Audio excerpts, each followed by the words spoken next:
everyone, and welcome to Journey with the Colors. My name is Amanda Keller, and today we are back in the color kitchen. So today we are going to be making a recipe from the Peanuts Holiday Cookbook, and today's recipe is peppermint patty cakes. Okay. All right. So basically, you are going to need either a stand mixer or a hand mixer for this. It's up to you which one you want to use. You're also going to need just 3/4 of a cup of unsalted butter, or 1.5 sticks of unsalted butter, whichever way you want to say it. Okay, and then I think that's it as far as prep work goes. Yes. Okay. All right. So what you're going to do first, in a bowl, you are going to take and you're going to put in 1 1/4 cups of flour, all-purpose flour.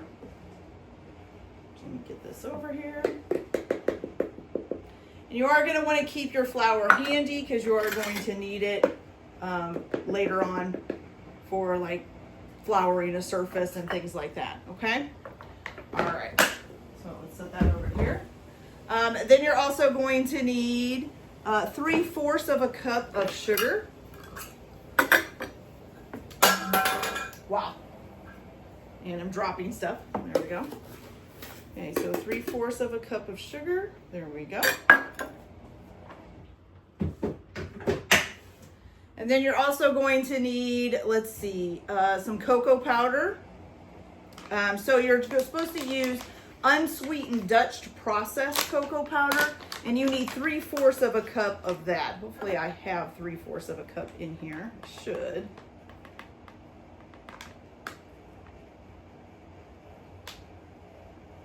So I was able to find this Dutch processed cocoa at the store.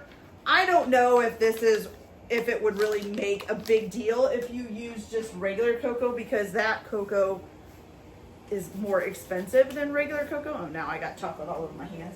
Okay, so you're going to need 1 teaspoon of baking soda.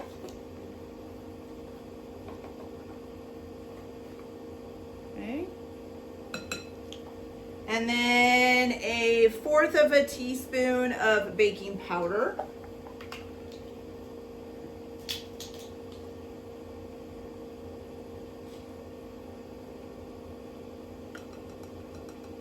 Okay. All right. Oops.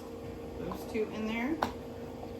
And then a little bit of salt. So you're going to need 1/2 of a teaspoon of salt.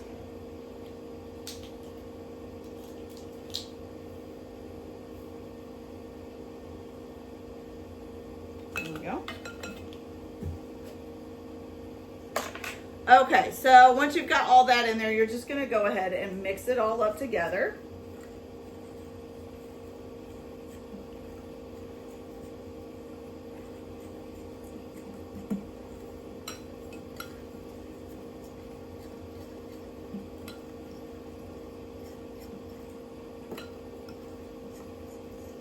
Okay, and then just set it to the side for a second, okay?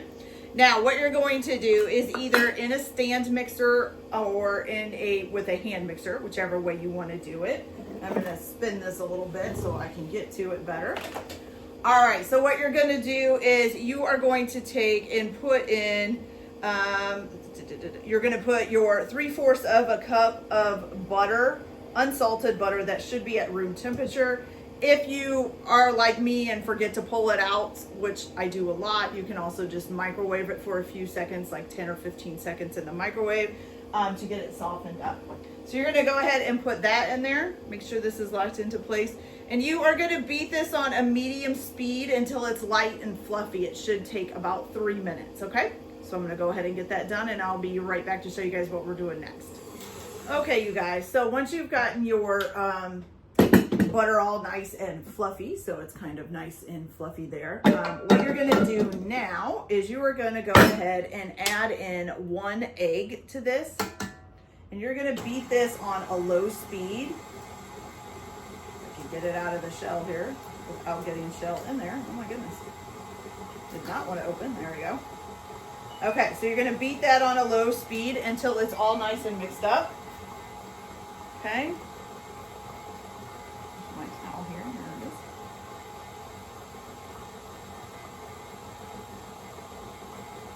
Okay, once that gets nice and mixed up, you are gonna add to this, let's see, your flour mixture. You're gonna keep it on a low speed. Okay, and just add this in.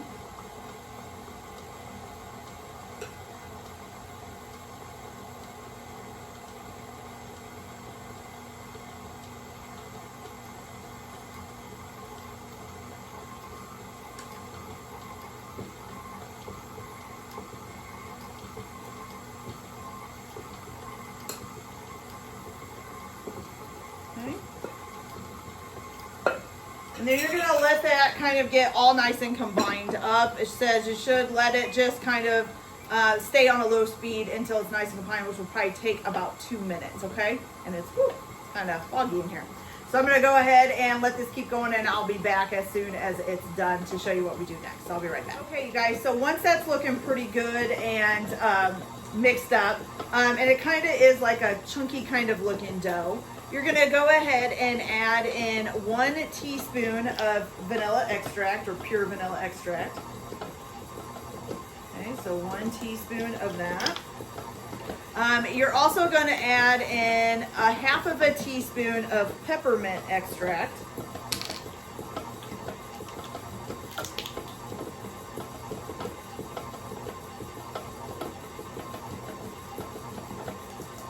Okay.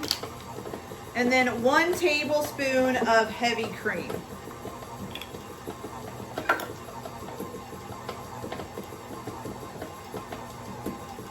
Okay. All right, and then you're gonna go ahead and turn this up to a medium and beat until the dough comes together. It should take about 2 minutes. So I'll be right back. So once it's all nice and mixed together, make sure too, while you're mixing it, that you do scrape down the edges of your bowl a couple times. Especially like when you first start adding stuff to the butter, because the butter kind of likes to stick to the side. So just make sure it actually is clumping all together like a dough, okay? So now what you're gonna do is you are going to take some flour and you are going to sprinkle some flour on your work surface, okay? And you're gonna go ahead and put this out on there. And I will say that my mixer, my stand mixer, did have trouble mixing this together.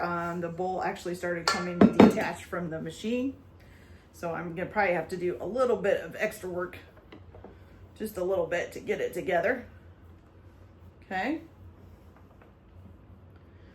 Okay, so what you're gonna do is you're gonna form this in the dough into a disc with your hands, okay?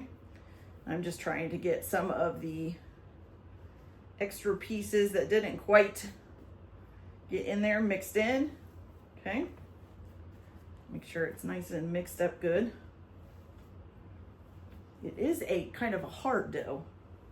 Not hard, but it's a solid dough, okay?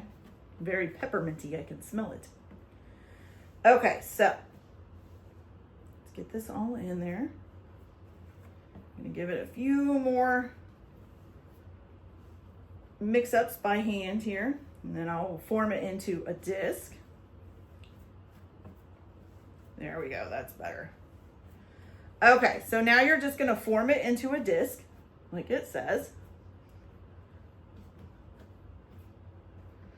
Okay, and then once you've got this into a pretty good sized disc, you're gonna go ahead and wrap this in plastic wrap, and then you're gonna refrigerate it for about 30 minutes. You want it to be nice and chilled, okay? So I'm gonna go ahead and get this wrapped up and get it in the refrigerator, and then I will be back after the 30 minutes is up to show you guys what we do next. So I'll be back in a little bit. Okay, you guys, so after you have refrigerated your dough for a half an hour, you're gonna go ahead and flour a work surface really good, and you're gonna roll the dough out till it's about 1/4 of an inch thick. Now, I will tell you, my dough was kind of hard to roll out. So you may even wanna let it warm up just a little bit, okay? So what you're gonna do, where did I set it? Oh, here it is. You're also going to need to preheat your oven to 375 degrees, and it says to line 2 baking sheets with parchment paper, okay? So once you get it rolled out to 1/4 of an inch thick, you're gonna take a 2.5 inch round cookie cutter and just cut out your cookies, okay? And then you're just going to put these on the baking sheet. Now, once you've gone through your first set of dough, you can gather this all back together, re-roll it back out and get some more. And then if the dough does start to get like too soft or too sticky, you can stick it back in the refrigerator, wrap it back up in plastic wrap and stick it back in the refrigerator for about 15 minutes to kind of harden it up a little bit, okay? So once you have rolled and re-rolled your dough a couple of times and gotten all the cookies out of it that you think you can or that you want, whichever way you want to do it, you're going to bake them at 375 for, let's see. Oh, so first you're going to, oh no, that's the other part, never mind. You're going to bake them at 375 for 8 to 10 minutes. They should be firm to the touch when they're done, okay? And let's see, and then you're going to set them on a wire rack on the sheet pan. So leave them on the sheet pan, set them on a wire rack and let it cool for 5 minutes, and then transfer them to a wire rack to let them cool completely, okay? You're gonna do that with all of the cookies. And then I will come back and show you guys how to make the glaze, and we will do that and get these glazed, okay? So I'll be back in a little bit. Okay, you guys, so our cookies are all nice and done. They look like big chocolate patties. Kind of looks like hamburgers. All right, so now what you're going to do, and I've already done it, so I'll just explain to you how to do it, is you're gonna take 1.5 pounds of semi-sweet or bittersweet chocolate, finely chopped up. I just use semi-sweet chocolate chips, okay? So you're gonna need 1 1/4 pounds of that.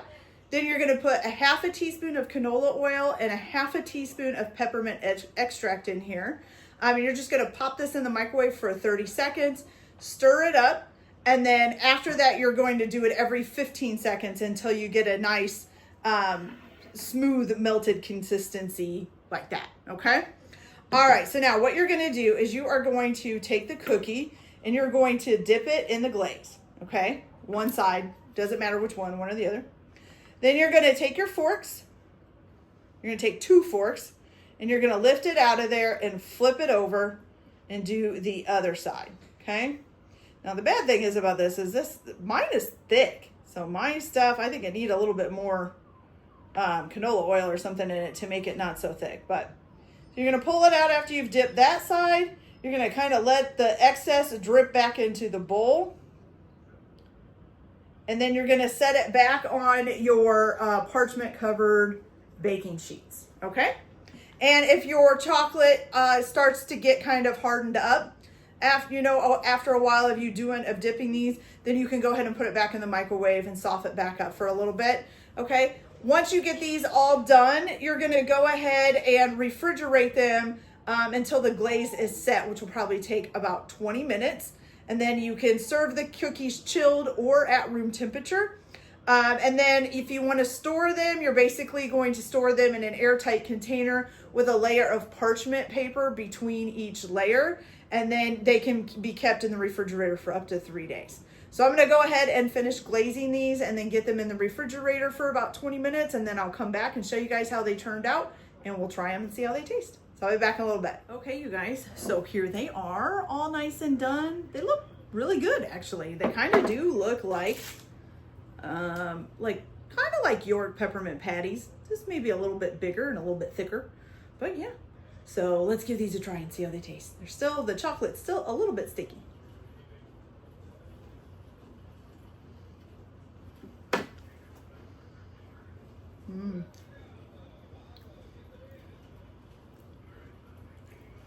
That is actually really good, especially if you're somebody who likes peppermint, like peppermint patties and peppermint cookies, and even like the York peppermint patties. That is pretty good. It's not too overly minty, it's not too under minty, it's kind of just right there. It's just good enough to give you kind of a cool breath feeling after you're done eating it. Okay, you guys, so that's it for this video. I hope you liked it. Like and subscribe if you like, or don't if you don't. Everyone have a good day. Enjoy your cooking. Keep your kitchen messy, and we'll see you later. Bye.